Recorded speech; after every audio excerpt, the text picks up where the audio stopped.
Okay, fine, I'll admit it.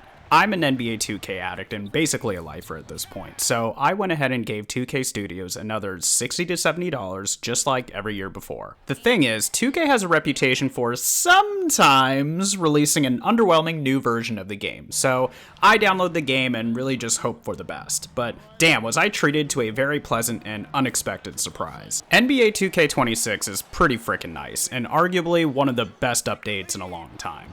What's up, I'm Steve Rochers, and in this video, I'll be talking about my early impressions of NBA 2K26, and if you stick around, I'll share some tips with you that can help you improve your gameplay. I think immediately I noticed that the graphics actually looked better, and if you've been a fan of the franchise for a while, you'll know that this isn't always a given. And look, I'm far from a visual effects specialist and could not break down the fine details even if I wanted to, but from what my untrained eye could tell, the lighting is much better and the details look a lot sharper, and sometimes I found the graphics in 2K25 a bit dull looking, so this is a welcome change. Otherwise, the animations and the movement in this game feel a bit smoother and more responsive than in previous games. 2K movement has always felt slower to me than other sports games, such as FIFA, for example, which can take a while to get used to, but to be honest is always kind of frustrating. But this new version feels a bit faster and more natural, and I like it a lot so far. I've also noticed that it's a bit easier for players to lose their dribble in traffic and for defensive players to get their hands on steals, but these turnovers actually feel real, so it's less frustrating as you might think. In fact, I actually like the more active defense in the passing lanes and driving lanes,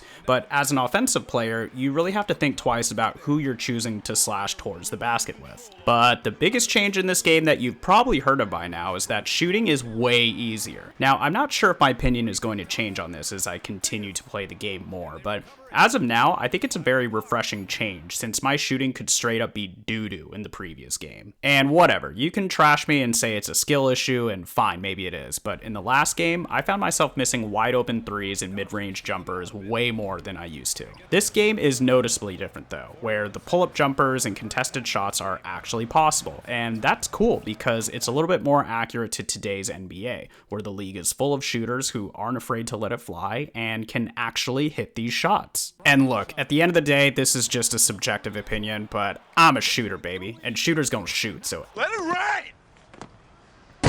And the last thing I'll note is that overall, I've found offense a bit smoother, especially when running fast breaks or when running the pick and roll. Lead passes to your teammate, cutting to the rim, hit their mark a little bit better, and the dunking animations themselves are more aggressive and satisfying to watch. Overall, I've really been enjoying this game, and if you're interested in improving your gameplay in NBA 2K26, then stick around because I'll share with you 3 things that have really helped me so far, and you'll definitely want to stick around for the third. I already know I'm gonna get some shit for having my shot meter on in the first place. And yes, I understand that you get more of a boost if you turn your shot meter off, but guess what? I don't really care and I ain't changing, at least not right now. But if you're like me and you like using the shot meter for your shots and layups, then you'll want to change your shot meter from white to purple. Why? Because the purple color will allow you to see the gauge fill more clearly than white, or any of the other colors in my opinion. This of course will lead you to hitting more greens in your different shots and layups. Of course though, feel free to change it to whatever color works best for you, but for me personally, I found that the purple color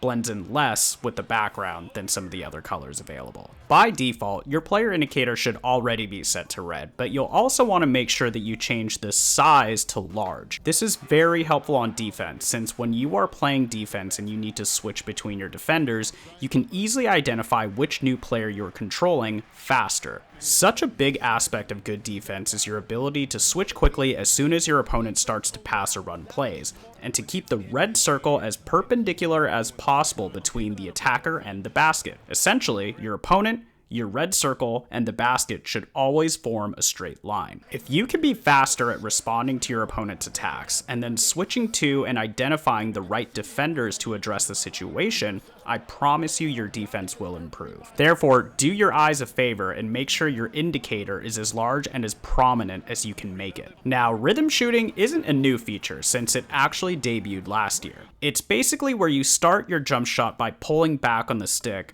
then you also push forward on the stick at the correct speed or tempo. And if I'm to be honest, last year I never even tried to bother to learn it.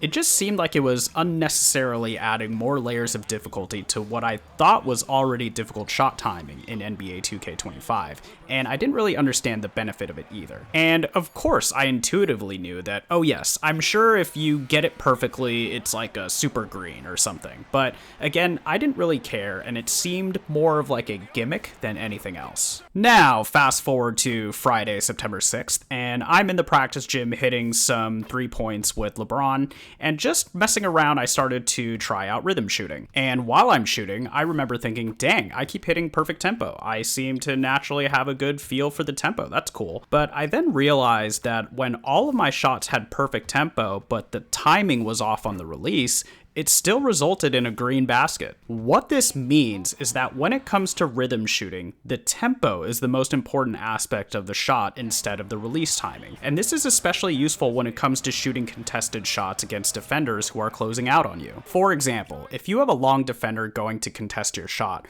releasing the shot quicker but with the correct tempo can still get you a green, whereas trying to time a perfect release could result in a missed or a blocked shot. This has made me much more willing to run floppy shooting plays or pick and fade shooting plays simply because I know my shooter has a better chance of hitting a contested jumper if my opponent attempts to close out on me. And the last thing I'll note is that rhythm shooting has me way more willing to pull up from a deeper 3-point shot, which opens up driving opportunities as the game progresses. So there you have it. My NBA 2K26 first impressions have overall been some of the best first impressions I've had from a 2K game in a while, and I've genuinely been having a blast playing it since the release. That's all for today's video. If you liked it or appreciated the tips toward the end, then I'd very much appreciate a like on the video or subscribe if you're so inclined. And if you think my take or my tips are whack, then I definitely welcome your opinions in the comments section below. But until next time, I'll catch you later.